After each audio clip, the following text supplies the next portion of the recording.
Llegamos hoy, amigo oyente, al Salmo 39. Y este es un salmo muy destacado porque nos revela la fragilidad, la debilidad y la pequeñez de la humanidad. Revela también la vanidad de la existencia humana, como indica bien este salmo ante nosotros. Esa es la razón por la cual este salmo ha sido utilizado mucho en funerales, entierros, y debemos decir que su uso es apropiado para esas ocasiones. Ha habido aquellos que lo han considerado como probablemente la elegía más hermosa de todo el Salterio.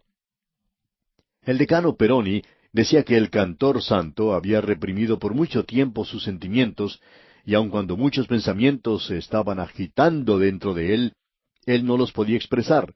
Él no podía desnudar los pensamientos de su corazón ante las miradas rudas de un mundo indiferente, y él temía que al mencionar sus perplejidades, alguna palabra podía escapar de sus labios que le podía dar a los malvados ocasión de hablar mal contra Dios.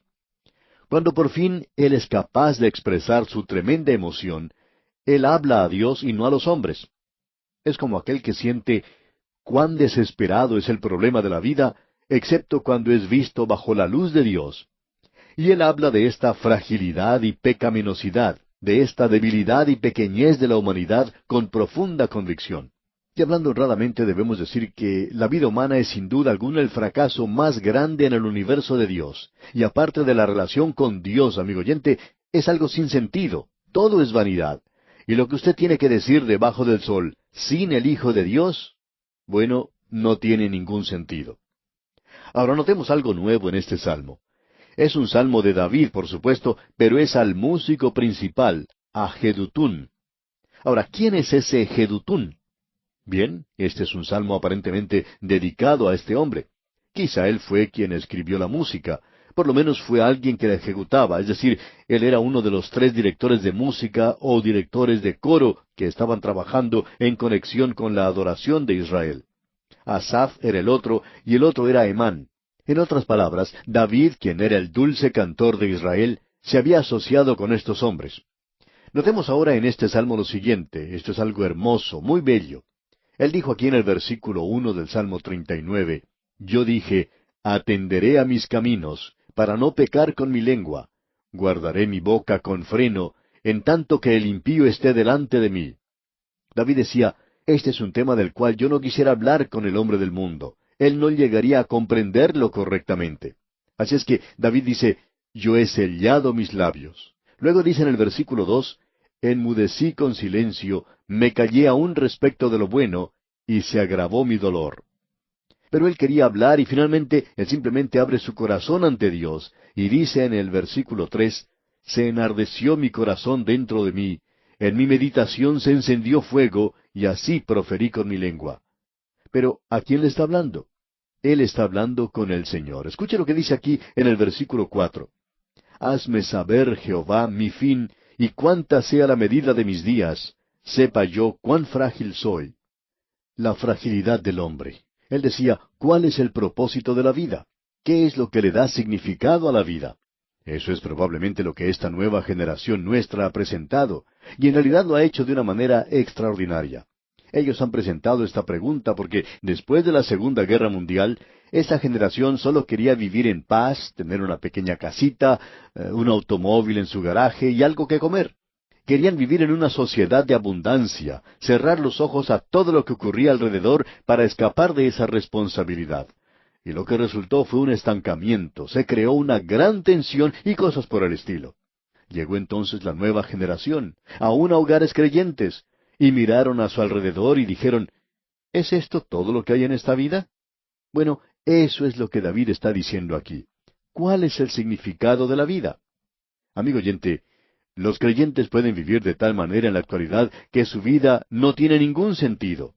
Lo que tenemos aquí es bueno para los padres y las madres del presente. ¿Está usted, amigo oyente, viviendo una vida como creyente de tal manera que está usted enseñándole a sus hijos a seguir a Jesús? ¿O los está apartando del todo? Hay muchos desadaptados que van de un lugar a otro por nuestras calles en la actualidad, que se han creado toda clase de problemas, y estos venían de lo que se conoce como un buen hogar. Así lo decimos, que era un buen hogar, por lo menos así parecía al observarlo desde afuera.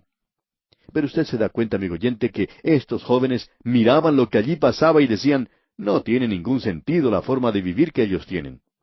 Tenemos pues aquí verdaderamente un salmo extraordinario. Luego el salmista dice en los versículos 4 y 5 de este Salmo 39, Hazme saber, Jehová, mi fin, y cuánta sea la medida de mis días. Sepa yo cuán frágil soy. He aquí, diste a mis días término corto, y mi edad es como nada delante de ti. Ciertamente es completa vanidad todo hombre que vive. Sela. Eso quiere decir, pare, mire, escuche, como ya hemos dicho anteriormente. Piense pues en esto, amigo oyente. La brevedad de la vida humana aquí nos debería decir algo. En realidad, si esta vida aquí en la tierra fuera todo, hablando honestamente, yo debería decir que esta vida es un fracaso colosal. Hubiera preferido haber sido un dinosaurio o algún árbol de pino gigantesco y permanecer allí por algún tiempo. Permítanos decirle, amigo oyente, que si esta vida es todo, la vida del hombre es demasiado corta, según lo que dice el salmista. En el versículo 6 el salmista dice, Ciertamente como una sombra es el hombre, ciertamente en vano se afana. William Thackeray, quien era un creyente, escribió una novela llamada La Feria de las Vanidades. Es una sátira brillante en la que un pequeño grupo de personas, una pequeña camarilla, al haber alcanzado su estado simbólico ideal, interpretaban sus pequeños papeles, cometían sus pequeños pecados que en realidad eran una hediondez al cielo. Ellos vivían y morían y tenían sus pequeñas cosas, sus riñas y cosas por el estilo. Y así es la vida, amigo oyente. Debemos, pues, repetir lo que dice el versículo 6. Ciertamente como una sombra es el hombre, ciertamente en vano se afana. Amontona riquezas y no sabe quién las recogerá. Es lo mismo que los creyentes de la actualidad. Ellos reúnen una fortuna aquí y algunos ni siquiera alcanzan eso, pero lo que reúnen lo tienen que dejar para que sea gastado por hijos sin Dios, o sus amigos o parientes. Y el salmista pregunta, ¿cuál es el propósito de todo esto? Escuche lo que dice en el versículo 7. Y ahora, Señor, ¿qué esperaré? Mi esperanza está en ti. Ahora él se ha vuelto hacia Dios. Amigo oyente, si usted no se vuelve hacia Él, usted no va a hallar ningún significado en esta vida. Debemos advertirle eso. Escucha ahora lo que dice el versículo 8. Líbrame de todas mis transgresiones. No me pongas por escarnio del insensato. David está diciendo, yo quiero ser un buen ejemplo. Y continúa en el versículo 9, enmudecí, no abrí mi boca, porque tú lo hiciste. Él dice, yo no quería expresar mis pensamientos a la multitud. Ellos son un poco pesimistas, ¿no es verdad? Él dice en el versículo 10, quita de sobre mí tu plaga, estoy consumido bajo los golpes de tu mano. Él estaba sintiendo la disciplina de Dios en su vida, y eso tenía un propósito. Amigo oyente, nosotros hoy necesitamos tener una perspectiva de la vida que sea exacta. La tumba no es el objetivo de la vida. Cuando se dijo, polvo eres y al polvo serás tornado, no se estaba refiriendo al alma. El hombre en el presente está encaminado en un largo viaje, y la eternidad se encuentra más allá. Esto debería tener para nosotros una anticipación gloriosa. Y ahora él finaliza diciendo en el versículo 12 de este Salmo 39, Oye mi oración, oh Jehová, y escucha mi clamor. No calles ante mis lágrimas, porque forastero soy para ti y advenedizo como todos mis padres. Aquí yo soy sencillamente un peregrino, un extraño. A nosotros, amigo oyente, nos gusta apartarnos a nuestro rinconcito, acomodarnos bien y pensar que eso será algo permanente. Pero lo único que logramos es tener una seguridad falsa aquí. Debemos decirle, amigo oyente, que lo mejor que podemos ser aquí es ser peregrinos, unos extraños en este lugar, y así es como debemos vivir nuestra vida, como un peregrino, un extraño en este mundo. Nosotros estamos andando, estamos buscando una ciudad cuyo constructor es Dios. Qué bueno es tener esa esperanza en el presente. Y el salmista dice, mi esperanza está en ti. Escuche lo que dice en el versículo 13. Déjame y tomaré fuerzas, antes que vaya y perezca. Él dice, déjame que viva mi vida aquí de tal manera que yo cause en los hombres y las mujeres que me rodean el pensar acerca de la eternidad. De esta manera no causaré que una generación se convierta en desadaptados. De esa manera no causaré que los hombres se aparten de Dios hoy, sino que provocaré que ellos se dirijan a Dios. En nuestro día escuchamos que se habla mucho de nuestro testimonio personal, Pero ¿qué podemos decir acerca de nuestras vidas? ¿Está la gente buscando a Dios debido a la forma en que estamos viviendo? ¿O se están apartando ellos de Dios? Estamos seguros que usted, amigo oyente, está haciendo una cosa o la otra. Bueno, debemos seguir adelante en nuestro estudio y este es un salmo magnífico, ¿no le parece? Llegamos ahora al Salmo 40. Tenemos aquí dos salmos mesiánicos que concluyen con esta sección ante nosotros. Es la primera sección, la sección del Génesis, donde encontramos salmos maravillosos. Y la razón por la cual son llamados salmos mesiánicos es porque así son citados en el Nuevo Testamento, y eso hace de este salmo algo de importancia en especial, podemos añadir. Permítanos leer el primer versículo de este Salmo 40. Pacientemente esperé a Jehová, y se inclinó a mí, y oyó mi clamor. Este es el salmo apropiado para seguir al 39. Todos estos salmos están unidos, es decir, tenemos una sección que finaliza con el 39, pero aquí tenemos una continuidad que sigue a través de los otros salmos, y hay aquellos que opinan que esta es simplemente la experiencia de David y que describe su huida de Absalón. Pensamos que eso es correcto en lo que a eso se refiere, pero tenemos aquí un salmo que es citado en el Nuevo Testamento, citado allá en la Epístola a los Hebreos de una forma muy destacada. Encontramos aquí que el salmista celebra en alabanza y agradecimiento la resurrección, el triunfo y la ascensión. ¿Quién hace eso? El Señor Jesucristo mismo. Este es verdaderamente un salmo mesiánico y como hemos dicho ya, así es citado. Celebra su resurrección, su triunfo y su ascensión. Esto revela que la muerte de Cristo no fue en realidad una derrota para nada, sino que por el contrario fue una gran victoria. Ahora él dice aquí en el versículo 1 del Salmo 40, pacientemente esperé a Jehová, y se inclinó a mí y oyó mi clamor. Ese era un clamor que venía desde la cruz, digamos de paso. Y ahora el versículo 2 dice, y me hizo sacar del pozo de la desesperación, del lodo cenagoso, puso mis pies sobre peña y enderezó mis pasos. El pozo de la desesperación, dice aquí. Se le llama el pozo de la destrucción y un lugar de agonía y muerte, el lugar a donde él fue. Y usted y yo, amigo oyente, no nos podemos imaginar siquiera lo terrible que fue en realidad la muerte de Cristo. Ahora, en la primera parte del versículo 3 de este Salmo 40, él dice, puso luego en mi boca cántico nuevo, alabanza a nuestro Dios. Nuevamente se menciona aquí ese cántico nuevo. Ese es el cántico de redención, como ya hemos visto. Leamos otra vez el versículo 3 en todo su contenido. Puso luego en mi boca cántico nuevo, alabanza a nuestro Dios. Verán esto muchos y temerán y confiarán en Jehová. Ahora, ¿qué es lo que ellos van a ver? Ellos verán la muerte y la resurrección del Señor Jesucristo. Notemos lo que dice ahora en el versículo 4. Bienaventurado el hombre que puso en Jehová su confianza, y no mira a los soberbios, ni a los que se desvían tras la mentira. Bienaventurado el hombre que puso en Jehová su confianza. Nuestro Señor Jesucristo fue un ejemplo de eso, podemos afirmar. Luego él dice en la primera parte del versículo 5, has aumentado, oh Jehová Dios mío, tus maravillas, y tus pensamientos para con nosotros. Dios ha revelado lo que Él piensa de nosotros al enviar a su Hijo a morir en la cruz. Ahora, en este pequeño mundo nuestro, hay personas que están discutiendo si hay vida en otros planetas o si existe otras clases de criaturas. Ahora, permítanos expresar nuestra opinión, y aunque no somos expertos, por supuesto, en un campo como este, creemos que no están habitados. Pero una cosa podemos garantizar, y es que en ninguno de esos planetas en el espacio hay una cruz. Aquí es donde Él puso una cruz, y lo hizo ¿por qué? Pues bien, repasemos el versículo 5 en todo su contenido. Has aumentado, oh Jehová Dios mío, tus maravillas, y tus pensamientos para con nosotros, no es posible contarlos ante ti.